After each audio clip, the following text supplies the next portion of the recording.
Bonjour à tous et bienvenue dans ce Swiss Bliss. Nous sommes le 23 juillet 2023. Oui, d'accord, c'est dimanche, mais enfin bon, des fois il y a des exceptions dans la vie. Hier j'étais occupé, j'ai pas eu le temps de tourner, donc on attaque aujourd'hui avec ce point de semaine sur le marché suisse, sur la Suisse, mais aussi et surtout ce qui se passe un peu ailleurs dans le monde, dans les marchés financiers. On a eu une relativement belle semaine, pas aussi simple que ce qu'on aurait pu l'espérer, pas aussi simple que la semaine précédente. Mais ce qu'il faut retenir, c'est que ça continue à aller très très bien et que les gens sont plutôt convaincus que pas grand-chose peut nous arriver. Alors on a eu pas mal de chiffres qui commencent à arriver, on aura encore beaucoup de chiffres la semaine prochaine, mais globalement on reste concentré sur cette thématique principale. Même si les chiffres économiques ont un tout petit peu fait parler d'eux cette semaine, mais pas tant que ça finalement.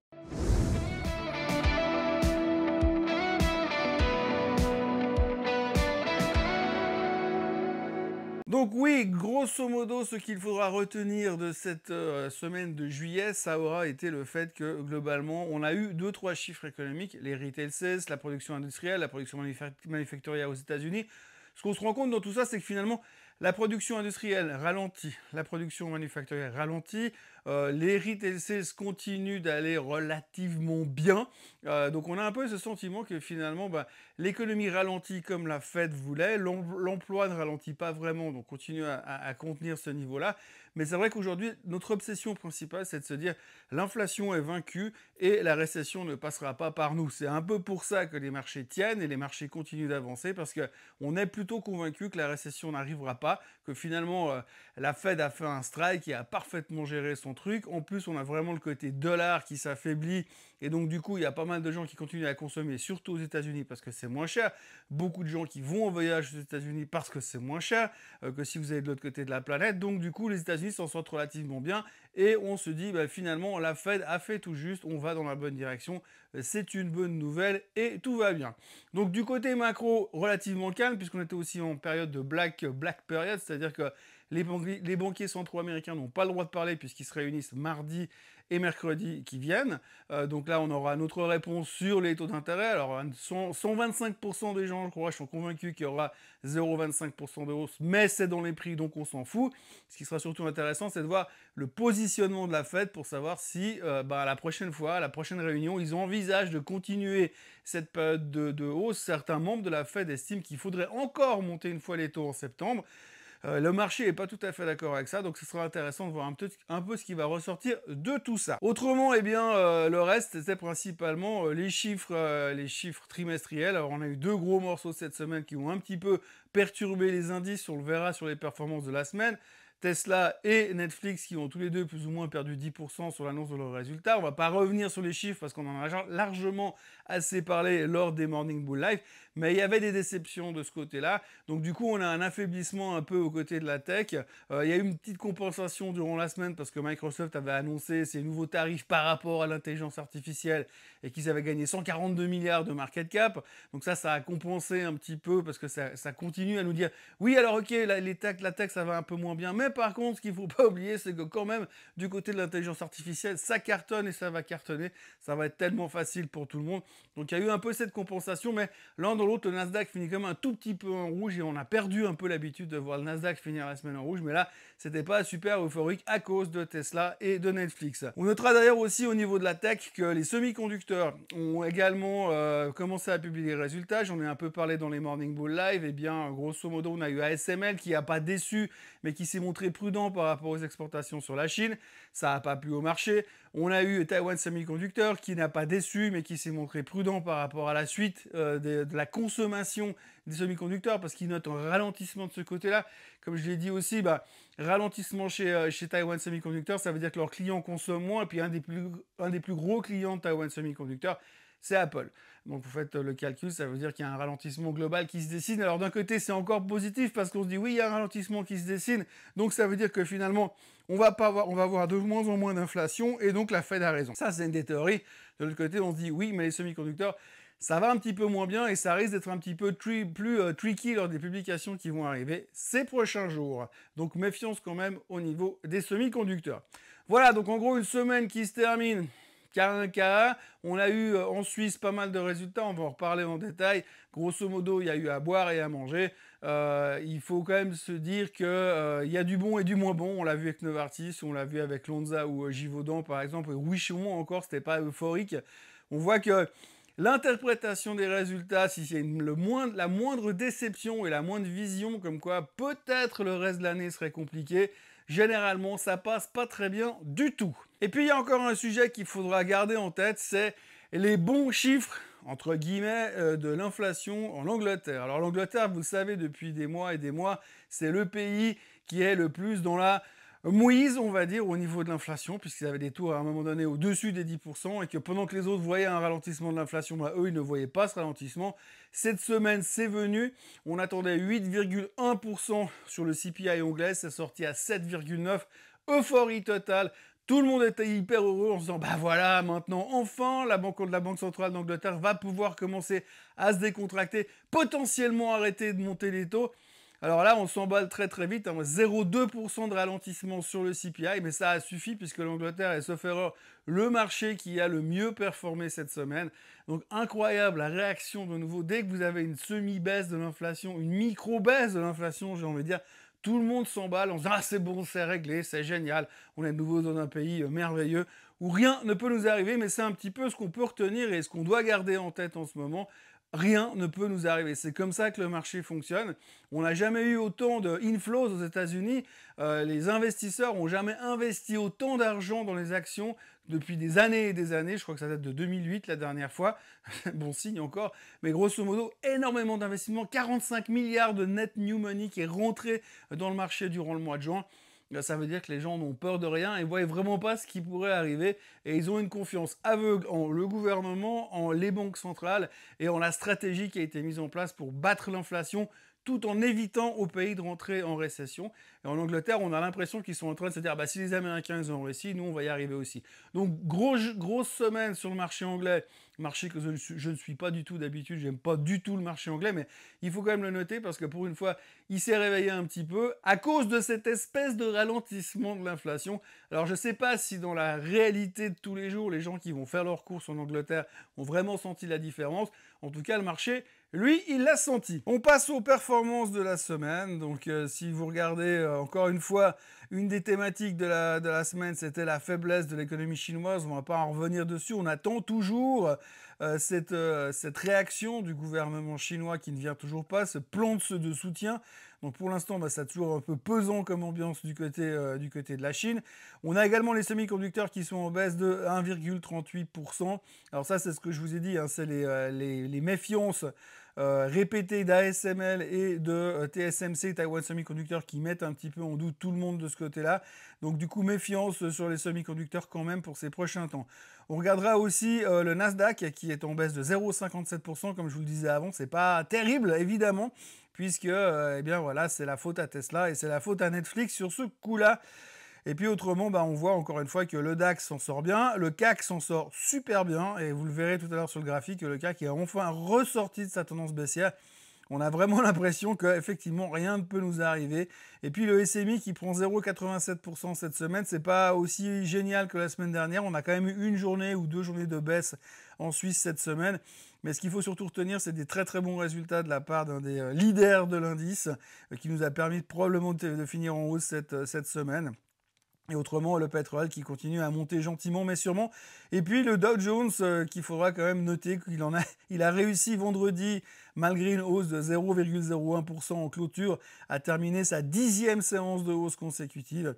Donc ça va plutôt pas mal. Et puis on termine avec donc le winner de la semaine, comme je le disais avant, l'Angleterre qui a nettement surperformé le reste des indices parce que l'inflation est en train de s'effondrer en Angleterre. Si on regarde les performances du marché suisse, eh bien évidemment Novartis avec des résultats spectaculaires qui reprend 7,43% sur la semaine, on va y revenir dans 2 secondes. Et puis autrement, les assurances qui prennent ce côté value, puisqu'on a eu pas mal de retour de l'intérêt sur les values, et puis Zurich était bien en retard, Swiss Re aussi, tout le monde s'est jeté dessus cette semaine.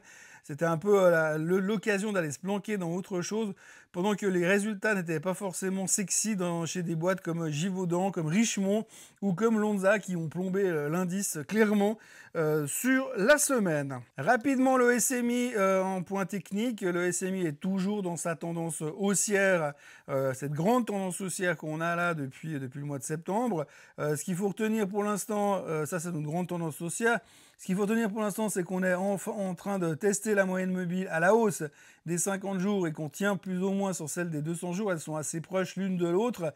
Je rappelle que quand la moyenne mobile des 50 jours passe sous la moyenne mobile des 200 jours, c'est considéré comme un signe négatif de tendance. Alors ça serait bien qu'on arrive à continuer à monter un petit peu sur le SMI, mais ça dépendra un peu des chiffres qui vont arriver ces prochains temps, entre autres Roche qui publiera la semaine prochaine. Mais pour l'instant, on est toujours dans le canal haussier. Je vous parlais du CAC 40, donc depuis quelques semaines, on est dans cette tendance extrêmement baissière. Je vous avoue que la clôture en boulet de canon vendredi soir, je la comprends pas des masses, mais enfin voilà. En tout cas, on a réussi à terminer non seulement en dehors de ce canal haussier qui avait démarré ici, vous voyez là la cassure, on réussit à terminer en dehors et donc normalement c'est plutôt un bon signe. Si on arrive à se tenir au-dessus des 7400, on peut imaginer que la Macronie pourrait aller rechercher les plus hauts historiques. Et en tous les cas, on continue à être relativement constructif sur la France. Il y a eu des très bons comportements sur Sanofi, sur des boîtes également comme Total Energy. Donc voilà, c'est un peu tout ça qui nous emmène au-dessus de cette résistance, de cette tendance baissière. Mais c'est assez impressionnant pour un marché qui était un petit peu hésitant quand même dans sa globalité. Le Dow Jones, voilà le Dow Jones avec ses 10 séances de hausse consécutives. Retour de la value, je vous le disais, quelques bons chiffres aussi à l'intérieur du Dow Jones. Alors clairement, pas grand chose à dire, mais techniquement c'est intéressant puisque finalement on avait cette espèce de grand triangle qu'on avait dessiné ici avec une phase de consolidation. On n'est jamais redescendu en dessous du breakout qu'on avait fait à cette époque-là. Et du coup, maintenant, on accélère à la hausse. Donc, on voit un retour d'intérêt sur la value au niveau du Dow Jones. Et puis, franchement, on a vraiment le sentiment qu'on a largement de quoi faire pour aller rechercher ces niveaux-là ces prochains temps. Donc, les plus hauts historiques. C'est un peu ce qu'on peut retrouver également sur le S&P 500. Le S&P 500 qui termine un peu moins bien, mais là aussi c'est plombé par Netflix et Tesla. Mais on est toujours en dessus de notre résistance, qui est au niveau des 4500 et des poussières. Donc si on arrive à tenir encore la semaine prochaine avec d'autres bons chiffres, eh bien à ce moment-là, on pourra évidemment repartir en direction du plus haut de tous les temps. C'est un peu le target que tout le monde s'est mis en tête ces derniers temps et que personne n'a peur de voir échouer, entre guillemets. Alors après, il faudra encore confirmer. Si on regarde aussi, on voit à l'intérieur de la tendance qu'on a quand même une accélération de nouveau. Donc on avait cette grande tendance de fond qu'on avait ici en bas. Cette grande tendance de fond a été remplacée par une accélération qu'on a ici. Et maintenant, on a une nouvelle encore accélération qui laisse supposer qu'effectivement, ça pourrait justifier la possibilité d'aller chercher les plus hauts historiques. Eh bien que certains diront encore, parce qu'on a encore toujours pas mal de commentaires négatifs dans le marché, que ce marché est complètement suracheté, que survalorisé et qu'on est en train d'anticiper des choses qui n'existent pas. Le Nasdaq, lui, eh bien, il est dans sa tendance haussière. Alors bon, il est difficile de terminer en hausse avec ce qui s'est passé à l'intérieur de la tech. Entre les semi-conducteurs, Tesla et Netflix, eh bien, c'est compliqué. Donc on vient un peu au milieu du trend. Ça me paraîtrait difficile de croire qu'on puisse aller rechercher au plus bas les 14 700 pour aller chercher le bas du trend et redémarrer à la hausse. On verra un peu comment ça va se comporter la semaine prochaine. Mais encore une fois, la grande question qu'il faudra retenir, c'est quels seront les résultats et comment seront-ils en termes de qualité. Et puis je termine avec le SOX. Alors le SOX, comme je vous le disais, attention. Alors le SOX, vous savez, indicateur avancé. Si le SOX va mal, tout va mal. Alors pour l'instant, il n'y a rien à dire parce qu'on est toujours dans cette tendance haussière à très court terme. Il va falloir qu'on reste là-dedans. Si on revient en dessous de cette tendance puis qu'on va chercher la moyenne mobile des 50 jours en direction des 3500, ça risque d'être tendu. Mais là, encore une fois, les résultats seront la clé de la suite. D'ailleurs, si on parle de résultats, j'en profite pour faire une petite pause avec cette histoire-là. Nous aurons quand même, alors à la louche, ce qu'il faudra faire attention, en début de semaine, lundi, on commence tout de suite avec NXP qui est un des gros players de semi-conducteurs qui pourrait nous faire un petit peu peur. On aura Logitech également en Suisse qui publiera lundi soir, pardon. Mardi, on aura dans le Dow Jones Verizon, GM, 3M, General Electric. Ça fait du monde. Il faudra surveiller Spotify aussi. Ça peut toujours faire bouger certaines choses. De l'autre côté, après la clôture, très important, Microsoft et Alphabet mardi soir. Et puis Visa. Et puis, ce sera Texas Instruments qui sera aussi là mardi soir. Donc, on aura encore un point sur les semi-conducteurs, mais surtout les deux membres des Magnificent Seven qui publieront mardi soir. Et puis, mercredi, c'est l'heure de Meta. Alors, tout le monde est très, très, très positif sur Meta. Alors, attention à la moindre déception. Pour le côté du Dow Jones, encore une fois, AT&T, Boeing, Coca-Cola qui seront là pour publier. Attention à ces chiffres-là, surtout sur AT&T qui a beaucoup déçu ces derniers temps. Coca-Cola est en bas de la tendance, ça pourrait être aussi intéressant à surveiller. Et puis autrement, on aura bien sûr des boîtes comme eBay ou Lam Research, là aussi semi-conducteurs à surveiller. Jeudi, nous aurons McDonald's pour le Dow Jones, Mastercard, et puis ABBV, un des plus gros payeurs de dividendes du marché. Et ensuite, après la clôture, il y aura donc Intel, Ford, mais surtout Intel, bien sûr, qui essaie de ressortir de la zone noire difficile en ce moment. Donc Intel à surveiller. Et puis Calatencor en bas, qui est aussi là aussi dans les semi-conducteurs à surveiller. Puis en fin de semaine, eh bien, Exxon, Procter & Gamble, Chevron, donc pétrolière, et là aussi des gros membres du Dow Jones. Donc on verra un petit peu comment ça se passe au niveau de la value, mais vous voyez qu'il y a de quoi s'occuper au niveau des résultats la semaine prochaine. Au niveau des publications trimestrielles, on va revenir aussi sur les publications trimestrielles en Suisse tout à l'heure, mais pour l'instant, si on regarde ce qui s'est passé la semaine dernière, eh bien, on a eu pour commencer la semaine, on a eu Richemont qui a publié des chiffres qui étaient tout simplement pas bons, en tout cas pas catastrophiques non plus, mais en dessous des attentes du marché et qui a laissé supposer que la suite serait plutôt compliquée, mais comme ils étaient en dessous du consensus, le titre s'est fait déglinguer de 10%. Il a subi de multiples downgrades durant les jours qui ont suivi. Et puis en fin de semaine, on a commencé à nous parler d'une éventuelle possibilité de fusion puisqu'un des gros actionnaires de Kering en France est en train de pousser la boîte à racheter ou en tout cas fusionner avec Richemont. Alors ça pourra donner un petit peu on va dire, d'excitation ces prochains temps. Le seul problème dans tout ça, c'est que finalement, c'est Monsieur Pinault qui détient la majorité des actions, en tout cas la majorité des droits de vote, et puis visiblement, lui, il n'est pas prêt à se laisser presser par un actionnaire majoritaire, puisque c'est lui l'actionnaire majoritaire. Donc, à suivre attentivement, mais en tout cas, sachons quand même que certaines rumeurs sont en train de tourner autour du groupe Richemont via Kering en France. Le graphique de Richemont, il n'y a pas grand-chose à dire. La tendance de fond qu'on avait depuis des mois, que vous voyez là et là, bien sûr. Cette tendance de fond, eh bien, elle a cassé il y a un petit moment. On a tenté de revenir il y a quelques jours à l'intérieur de cette tendance quand il y a de nouveau eu une espèce de folle spéculation sur la Chine. Et là, eh bien, on se retrouve après l'application au fond du bac. Alors maintenant, on peut se raccrocher à la moyenne mobile des 200 jours. Il faut vraiment se raccrocher très fort. Mais en tous les cas, tout le monde l'a downgradé et pour l'instant, elle est un petit peu has-been dans la thématique. Il va vraiment falloir que la Chine se réveille pour espérer qu'il se passe quelque chose d'intéressant sur Richemont ces prochains temps. Le brillant élève de la semaine aura donc été Novartis qui a publié grosso modo un chiffre d'affaires en hausse de 7% à 13,62 milliards en dessus des attentes. Un bénéfice net, ils ont gagné 3,43 milliards, plus 11%. Ils sont en train de parler aussi du spin-off de Sandoz qui devrait être validé par les actionnaires durant l'Assemblée générale du mois de septembre. Donc bref, que des bonnes nouvelles et que des choses encourageantes chez Novartis, qui a donc été la meilleure performance de la semaine, qui est revenu quasiment au plus haut de ces récents mois. Tout va bien chez Novartis.